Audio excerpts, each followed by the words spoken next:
All right, good morning everyone. My name is Stefan Slinger. Welcome to Grey College. This is my natural science class, and today we're going to look at experiment focusing on heat transfer as a form of energy.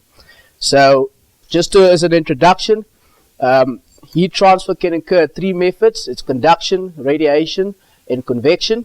A few weeks ago, I did an experiment with my class that focused on conduction, where we used the Egan-House apparatus.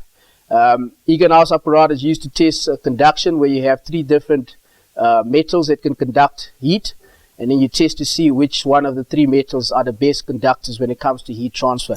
But that's not what we are going to look at today. We are going to do an experiment focusing on heat transfer when it comes to convection.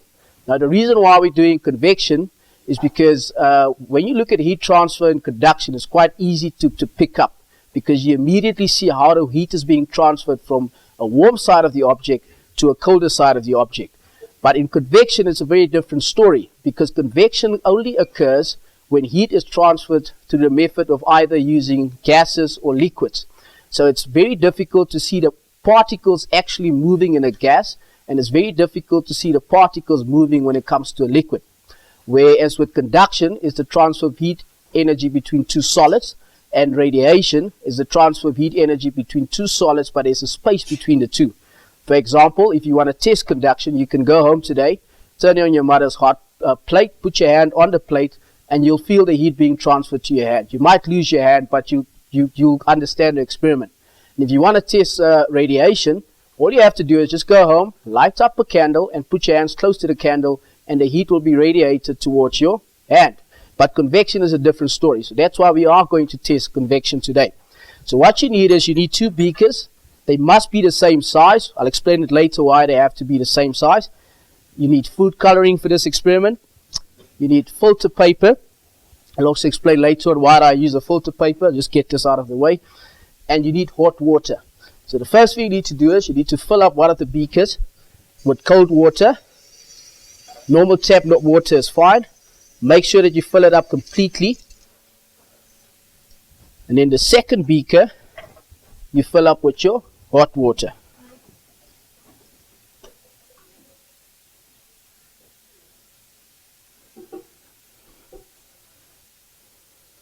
Now this is an experiment that you can do at home, but I would advise you to make sure that a grown-up is there to help you, because you are working with warm water. Then you use your food coloring. We add the food coloring so we can just see the difference between the two different types of water that we have, which is cold water and hot water. So I take blue food coloring representing cold to add to the cold water. Or in this case it's green. I want you to look at how much food coloring I actually poured into the cold water, and how long it takes for the particles to expand throughout the water. Because remember, when particles are heated up, they move very fast and very quick. So look what happens to the red food coloring. I don't have to pour in so much, and it expands very quickly. Because when particles are heated, they move actually quite fast.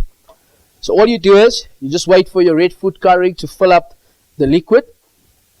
And now, we use our filter paper. Now the reason why I'm using filter paper, you need to put the filter paper on top of the beaker.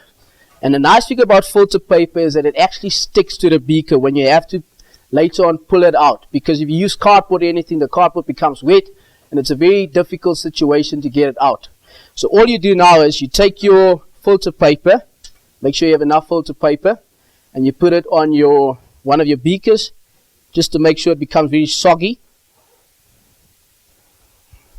Just take another filter paper to add to it, because you want to make sure that you have enough layers when it comes to removing it. And then all you do is you add that to your cold beaker, so it sticks on both sides.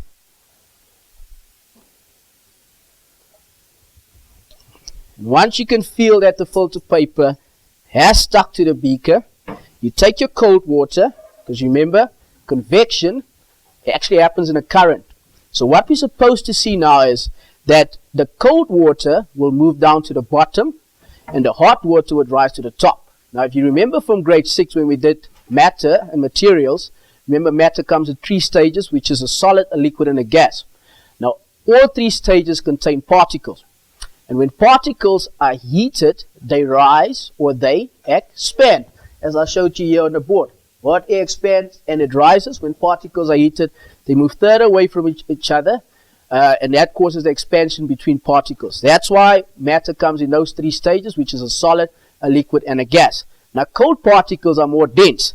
So because they are more dense, they consider to be more heavier than warm particles. So what we're supposed to see now is the cold particles should sink down to the bottom and the warm particles should rise to the top. Now let's see if that happens. If that doesn't happen, then convection did not occur. So all you do is you make sure that your beakers are in line with each other. Pull your filter paper off. And there you will clearly see the cold water sinking down to the bottom. You can see that the green food coloring sinks down to the bottom. And the red food coloring here in the middle, you can clearly see it rises to the top. Now if you wait a few minutes for the hot water to completely rise, and you wait a few minutes for the cold water to sink down, after a few minutes you come and actually feel the beakers, and you feel that the top one, which was cold, is becoming hot, and the bottom one that was hot is becoming cold. And if you leave this for quite a few minutes or up to an hour, the beaker at the top will definitely turn red, and the beaker at the bottom will definitely turn a greenish color. You can already see that happening. The question that I always get is, but sir, why is it that the beaker at the top is not turning completely red? Now remember, when I started the experiment, I didn't throw in so much red food coloring as green food coloring, because the cold water, you need more food coloring because the particles are dense, and you want more of that so that it can expand. But with the red food coloring in the hot water, you don't need so much food coloring, because when you add the food coloring, the particles are heated up immediately, so they expand much quicker. So after a while, when you come and feel the beaker at the top, you can feel it's becoming to get very warmer, and the beaker at the bottom is starting to become cold.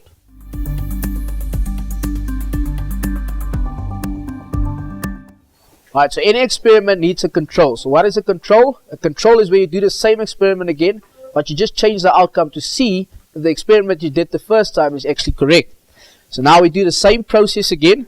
We have our cold water over here. We take the green food coloring, we add it to the cold water.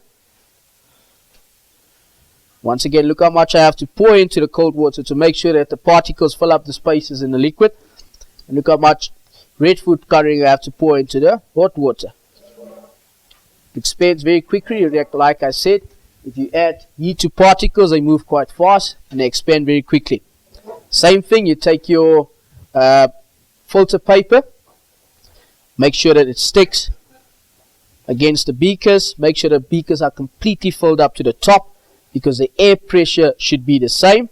And now what we do is we take our hot water and put it on top of the cold water. Remember the first experiment, we took the cold water and placed it on top of the hot water.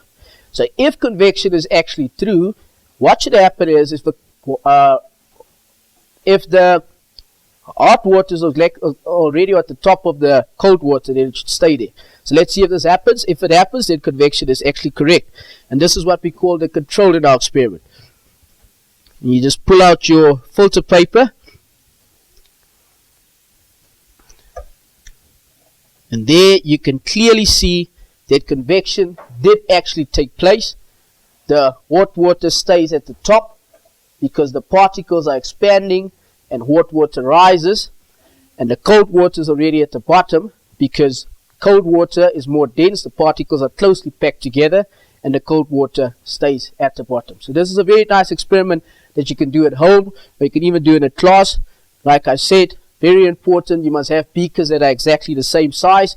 Use food coloring to distinguish between cold water and hot water, and you'll clearly see that a convection current does occur. Now, convection current is when warm air rises and cold air sinks down to the bottom. And just to recap, this experiment is on heating as transfers of energy, where we look at three methods to transfer heat energy, which is conduction, that only occurs in solids when they are touching each other. Convection, the experiment we just did now, only happens in a gas and in a liquid. And the last one, radiation, it happens between two objects where there's a space between the objects. Thank you very much.